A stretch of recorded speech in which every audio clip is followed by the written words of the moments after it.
બોટાદ જિલ્લા પંચાયત ખાતે નવા ચૂંટાયેલા પદાધિકારીઓની નિમણૂક કરવામાં આવી અને તેમનું સર્વસંમતિથી ચૂંટાયેલા પદાધિકારીઓનું સ્વાગત કરવામાં આવ્યું। બોટાદ જિલ્લા પંચાયત ખાતે વિવિધ પદાધિકારીઓની નિમણૂક પ્રસંગે ભવ્ય કાર્યક્રમનું આયોજન કરવામાં આવ્યું। કાર્યક્રમમાં જિલ્લા પંચાયતના નવા હોદ્દેદારોની સર્વસંમતિથી વરણી કરવામાં આવી, જેમાં પ્રમુખ તરીકે પાયલબેન ભૂમિતભાઈ મોથાળિયા, ઉપપ્રમુખ તરીકે ભરતસિંહ ભગવાનભાઈ ડોડિયા તેમજ કારોબારી ચેરમેન તરીકે ચંદુભાઈ થોભાણભાઈ ભાલિયાની નિમણૂક કરવામાં આવી। આ અવસરે જિલ્લા કલેક્ટર ખાસ ઉપસ્થિત રહ્યા હતા અને નવા પદાધિકારીઓને શુભેચ્છાઓ આપી હતી। કાર્યક્રમ દરમિયાન ચૂંટાયેલા સભ્યો, જિલ્લા વિવિધ હોદ્દેદારો, શહેર સંગઠનના આગેવાનો, કાર્યકર્તાઓ તેમજ વિવિધ સમાજના પ્રતિનિધિઓ મોટી સંખ્યામાં હાજર રહ્યા હતા। સમગ્ર કાર્યક્રમ ઉત્સાહ અને ઉજવણીના માહોલ વચ્ચે સંપન્ન થયો હતો।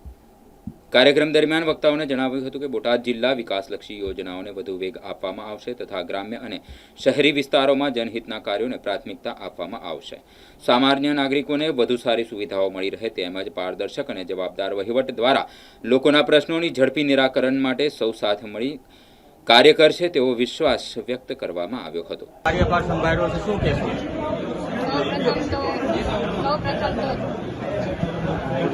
મંડળ અને ભારતીય જનતા પાર્ટીનો આભાર માનવા માંગુ છું।